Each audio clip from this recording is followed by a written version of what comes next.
আসসালামু আলাইকুম। SA handwriting চ্যানেলে আপনাদের স্বাগত। আপনার হাতের লেখা সুন্দর করে তোলার জন্য কিছু টিপস অনুসরণ করুন। সঠিক সরঞ্জামগুলি চয়ন করুন।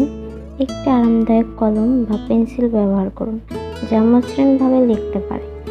সামঞ্জস্যপূর্ণ অক্ষরের আকার এবং ব্যবধান বজায় রাখতে রেখাযুক্ত নিয়মিত অনুশীলন করুন। লেখার জন্য প্রতিদিন সময় নির্ধারণ করুন এবং আগ্রহ বাড়ান। অনলাইনে পাওয়া হাতের লেখার ওয়ার্কশিট ধীরে দিন। প্রতিটি অক্ষর সঠিকভাবে গঠনে মনোযোগ দিতে ধীরে ধীরে লিখুন।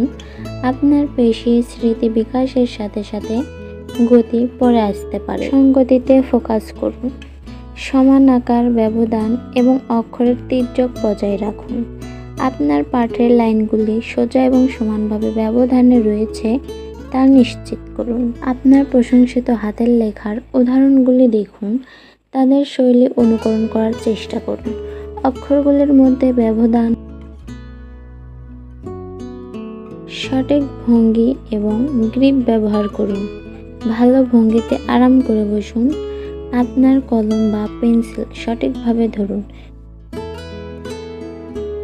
শৈলী নিয়ে পরীক্ষা। কোনটি আপনার জন্য সবচেয়ে উপযুক্ত তা দেখতে বিভিন্ন হস্তাক্ষর শৈলী চেষ্টা করুন। কারসিভ, ইটালিক এবং ক্যালিগ্রাফিকের মতো শৈলী আপনার লেখায় ফ্লেয়ার যোগ করতে পারে। মতামত চান? ভালো হাতের লেখা আছে এমন অন্যদের থেকে উন্নতি দেখতে অনুশীলনের আগে এবং পরে আপনার লেখার তুলনা করুন। ধৈর্য ধরুন। উন্নতিতে সময় লাগে। নিজের সাথে ধৈর্য ধরুন এবং অনুশীলন চালিয়ে যান। আরও কাঠামোগত পদ্ধতির জন্য একটি হস্তাক্ষর কোর্স নেয়ার কথা বিবেচনা করুন, যা প্রক্রিয়াটির মাধ্যমে আপনাকে গাইড করার জন্য গুলি দেখুন। ভিডিওটি ভালো লাগলে লাইক ও সাবস্ক্রাইব করুন। আরও ভিডিও পেতে বেশি বেশি শেয়ার করুন।